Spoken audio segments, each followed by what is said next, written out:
Marina Muniz, vou apresentar o artigo intitulado Confabulando Transmutações, reflexões a partir da fauna secreta de Ivan Fontcuberta e Pere Formigueira. Artigo este, escrito em coautoria com meu orientador de doutorado, professor Samuel José Gilberto de Jesus.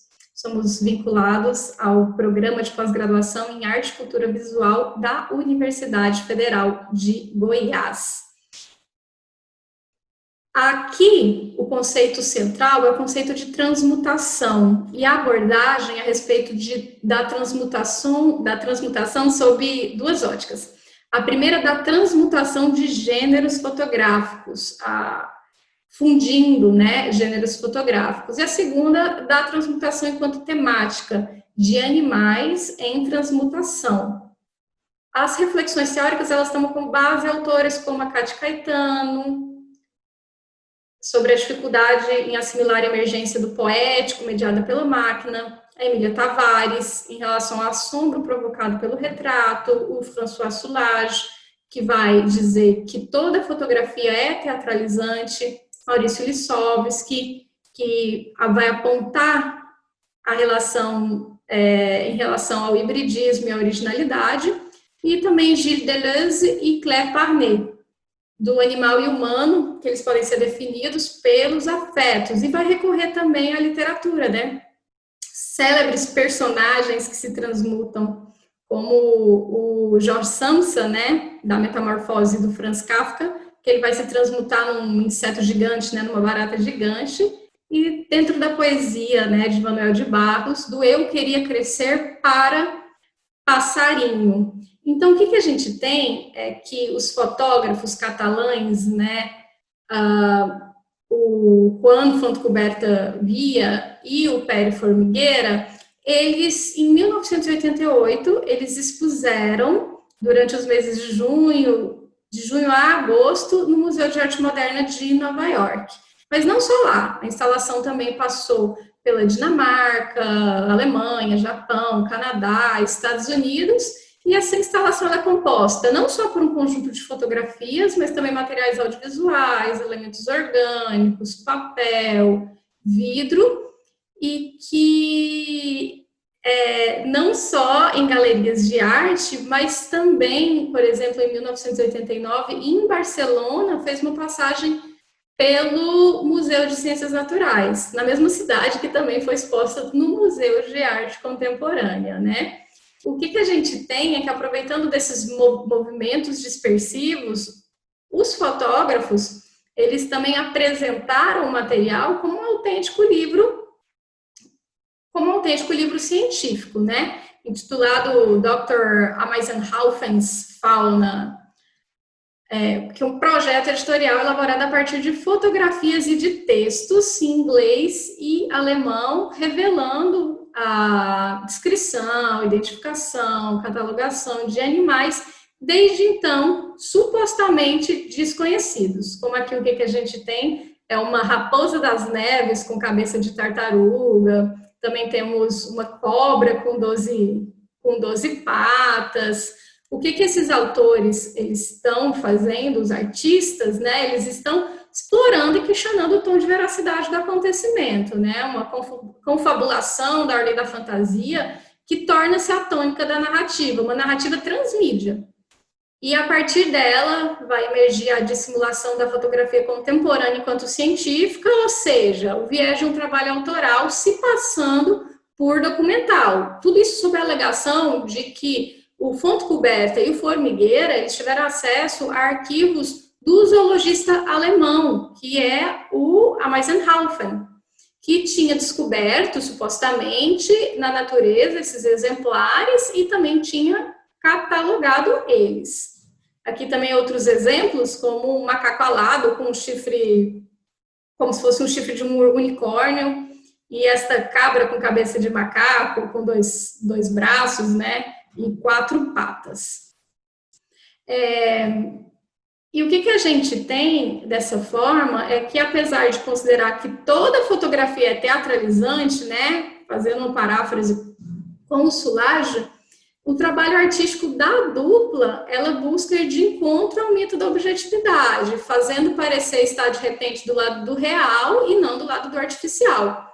E essa sustentação convenceu muitos leitores, muitos visitantes, e isso evidencia o que a Cátia Caetano vai falar, abre aspas, a dificuldade do homem em assimilar qualquer emergência do poético mediada pela intervenção da máquina.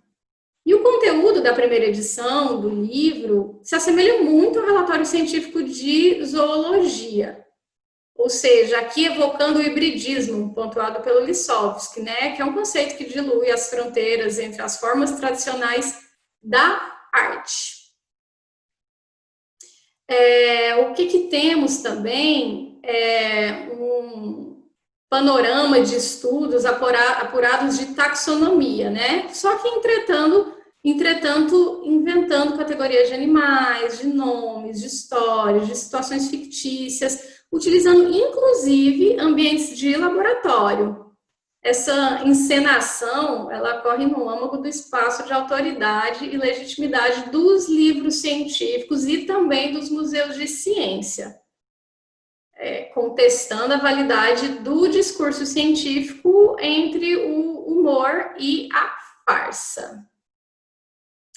No próprio catálogo do MoMA, bem como no release, chamada a atenção de que em seu trabalho os artistas chamam a atenção à autoridade do meio fotográfico e à suposta objetividade da metodologia científica e da exibição institucional. Então, o que a gente tem é que a estratégia da obra da fauna, né, vai remeter ao imaginário também de criaturas mitológicas, né, apotropaicas, cujos corpos animais se fundem com os de humanos, né? E essas espécies mitológicas, lendárias, hipotéticas, ou avistadas por poucos, como avistada especificamente pelo Eisenhower e depois que o Formigueira e o Fonte Coberta tiveram acesso, né? Elas fazem parte de uma área de estudo que é chamada de criptozoologia. Aqui um outro exemplar, né? Uma truta peluda. E sobre a posição e sua própria posição e estratégia na fotografia, o Fonte Coberta ele afirma, abre aspas, não estou interessado em fotografia por causa da câmera, lentes ou pelos processos de ampliação e processamento das imagens.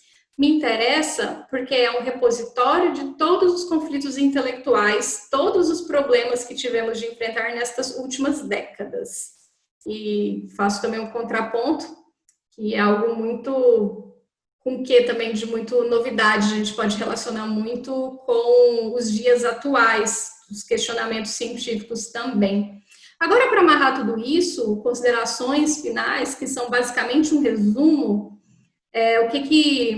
o que foi apontado nesta apresentação e no artigo, são essas esfumadas fronteiras entre arte e ciência, entre ficção e documento, por meio dessas ficcionais trajetórias de vida, descobertas científicas e taxonomias que vão girar entre o humor e a farsa. É uma encenação travestida de real. E ao transitar em museus de história natural, em suposta publicação científica, o artificialismo dos procedimentos ele vai perder força. E tudo isso, além da temática de corpos, vai além da temática de corpos em mutação. Tem uma forte pitada de surrealismo também, gracejando da legitimidade dos discursos científicos, e toda essa expansão ocorre também por movimentos dispersivos, né, fazendo pulsar essa originalidade no caso. E a transmídia está em instalação, está em livro, nas galerias de arte, bem como nos museus de ciências naturais, tudo isso também vai contribuir para esse disfarce, para disfarçar a ideia do isso foi encenado. E o que a gente percebe também, dentre nossas conclusões, é a necessidade mesmo de aprofundamento no repertório e nas discussões teóricas a partir dessa temática de desfiguração. No mais é isso.